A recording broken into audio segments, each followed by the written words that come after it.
They would refer to leprosy as the walking dead. This was not only a death sentence in terms of a physical disease that would lead to your death. This was a skin-eating disease where even limbs and facial features, nose or ears could fall off. This was a gruesome, disfigure your face, a gruesome disease. But it was a living death, not only because of the physical pain of that disease, but because you were ostracized from life. You had no part in the worship of God's people. You had no part among your family, no part in social life whatsoever. You would only exist with other lepers out in a colony away from the population. That was your lot in life. Living but dead. And many people in Jesus' day would assume that if you were leprous, that you were leprous because of some sin in your life.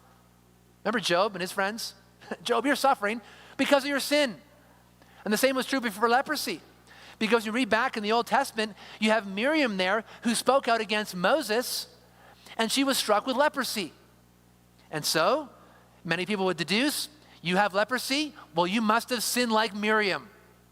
In fact, you must have been disobedient. You must have used your words. Maybe you were engaged in gossip, and so God has now struck you with leprosy. And so lepers were disdained. They were less than human. People would rarely show them compassion. It was just those who would know them personally, who would feed them and give them food. The best that I can liken it to people today is when we are walking down the street and we come by someone who is homeless.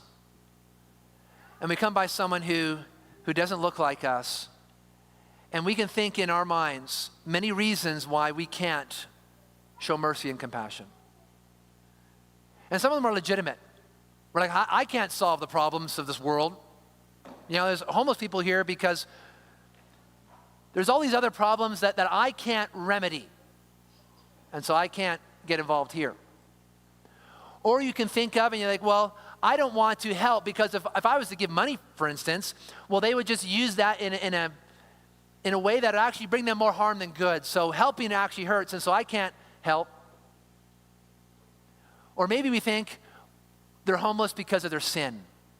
And that's why they're in a life of addiction and immorality and homelessness. It's because of their sin. So really they're just reaping what they've sown.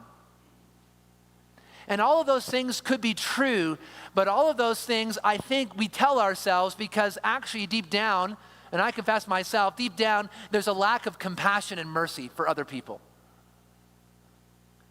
And we can look at certain people in our city as somehow less than human, not worthy of our time, not worthy of our compassion. But Jesus has no such defect in his character. He makes no such excuses not to show mercy and compassion. Jesus is full of mercy and compassion. And even as his face is set to go towards Jerusalem, he hears the cries of these people, the walking dead, less than human, the outcast, the lowest of the low, and he hears their cry, and he grants their request for mercy.